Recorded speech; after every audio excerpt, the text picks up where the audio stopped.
नमस्कार विद्यार्थियों, मैं Manish Kumar Sharma LCM science academy में आप सभी विद्यार्थियों का हार्दिक स्वागत करता हूं। जिस भी विद्यार्थी का सपना है कि वो भारत के एम्स जैसे प्रतिष्ठित संस्थान से बीएससी नर्सिंग या पैरामेडिकल का कोर्स है वो करे, उन सभी विद्यार्थियों के लिए आज का हमारा ये वीडियो है वो एक रामबाण इंफॉर्मेशन वीडियो साबित होगा।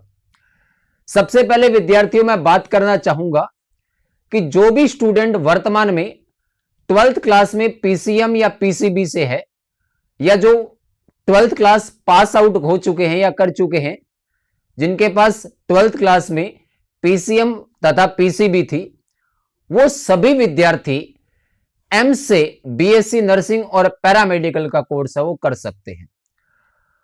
भारत में केवल एम्स ही ऐसा कॉलेज है या एम्स ही ऐसा हॉस्पिटल है जो पीसीबी के साथ साथ पीसीएम वालों को भी बीएससी नर्सिंग और पैरामेडिकल का कोर्स है वो करवाने का विकल्प देता है। अन्य किसी भी राज्य में या अन्य किसी भी राज्य का गवर्नमेंट या प्राइवेट कॉलेज पीसीएम वालों को बीएससी नर्सिंग या पैरामेडिकल के लिए योग्य नहीं मानता। तो जो विद्यार्थी मैथमेटिक्स से, उनके लिए भी एक अच्छा मौका है कि वो एम्स जैसे अच्छे संस्थान से बीएससी नर्सिंग या पैरामेडिकल का कोर्स है वो कर सकते हैं।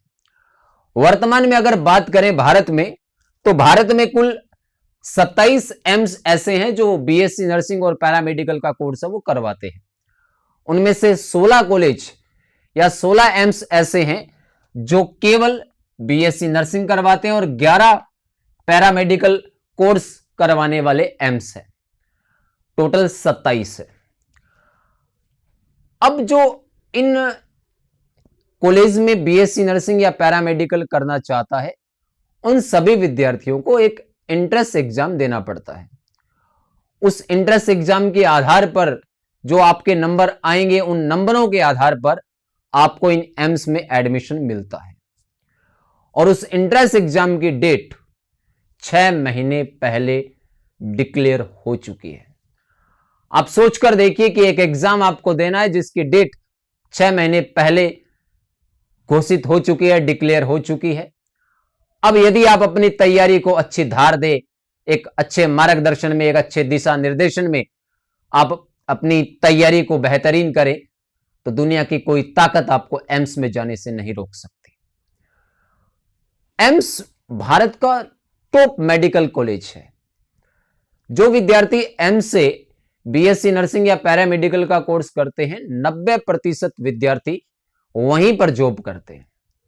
और आपको जानकर ताजुब होगा कि एम्स में जो नर्सिंग ऑफिसर होता है उसकी मंथली सैलरी है वो 1 लाख होती है। जो यहां से पैरामेडिकल और बीएससी नर्सिंग का कोर्स कर चुके होते हैं, तकरीबन उनका सालाना पैकेज 12 से 15 लाख तक का होता है। और एम्स है वो केंद्र सरकार के अधीन है, तो अन्य भत्ते जो मिलते हैं वो अलग से हैं। तो एम्स से बीएससी नर्सिंग और पैरामेडिकल का कोर्स करना अपने आप में एक बहुत बड़ी बात है। आप सोचकर देखिए कि आप किसी को बोलो कि मैंने एम्स से बीएससी नर्सिंग की है, या मैं एम्स में जॉब करता हूं, मैं एम्स ऋषिकेश में जॉब कर रहा हूं, मैं एम्स दिल्ली में जॉब कर रहा हूं।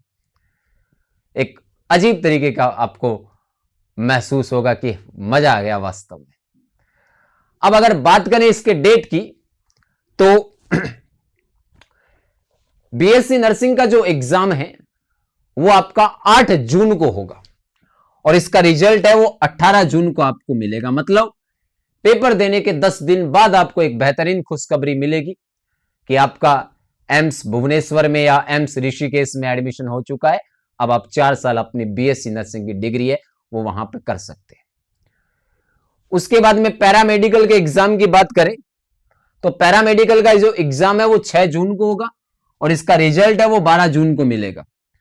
मतलब पेपर देने के मात्र 6 दिन बाद आपको एक बेहतरीन खुशखबरी है वो मिलेगी कि आप पैरामेडिकल का कोर्स है वो एम्स दिल्ली से या एम्स ऋषिकेश से या एम्स भुवनेश्वर से या एम्स गुवाहाटी से कर सकते हैं।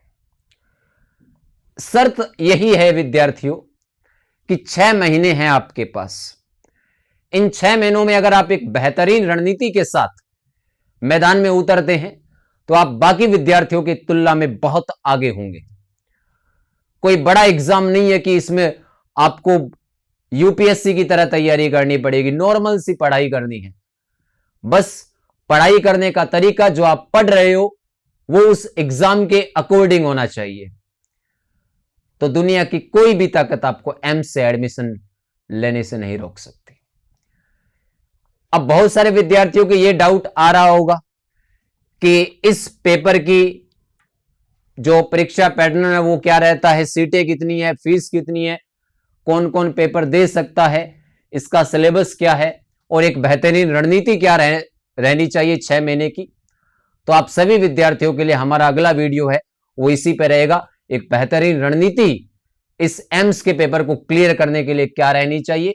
मैं अक्सर विद्यार्थियों को यह बात बोलता हूं कि अगर आपको किसी भी एग्जाम में, कोई भी एग्जाम हो, इसमें सफल होना है तो आप में 3 चीजें अवश्य होनी चाहिए। वो 3 चीजें अगर आप में हैं तो आपको दुनिया की कोई भी ताकत सफल होने से नहीं रोक सकती। पहली है संपूर्ण समर्पण और लगन के साथ मेहनत। आपकी मेहनत में पूरा का पूरा समर्पण होना चाहिए, लगन होनी चाहिए, तो आपको सिलेक्शन से कोई नहीं रोक सकता। दूसरा, जो आपका लक्ष्य है उसके अनुसार आपका दिशा निर्देशन, कि आपका टारगेट क्या है। यहां मेरे को एम्स से पैरामेडिकल करना है, ये आपका टारगेट है। अब आप पैरामेडिकल के अकॉर्डिंग ही पढ़ें। ऐसे नहीं कि आपको करना पैरामेडिकल है लेकिन आप पढ़ रहे हो नीट के लेवल का, तो फिर आपका सिलेक्शन नहीं होगा। और तीसरा, जब तक सफलता ना मिले, जब तक आप उस टारगेट तक न पहुंचे, तब तक धैर्य और विश्वास के साथ आप में निरंतरता होनी चाहिए, कंटिन्यूटी। ऐसे नहीं कि आज पढ़ लिया 5 दिन बाद किताब खोलेंगे, नहीं जी, नहीं होगा सिलेक्शन। मेहनत, दिशा निर्देशन और निरंतरता, ये 3 टॉनिक एक अच्छी सफलता के लिए। तो आशान्वित हूं कि आपको आज की ये वीडियो अच्छी लगी होगी। अगर आपको लग रहा है कि इसमें अच्छी इंफॉर्मेशन है तो इसे अधिक से अधिक विद्यार्थियों तक साझा कीजिए। अगले वीडियो में फिर से आपसे रूबरू होते हैं। तब तक आप सभी पढ़ते रहिए, मस्त रहिए और अपना ध्यान रखिए। आप सभी का बहुत बहुत धन्यवाद।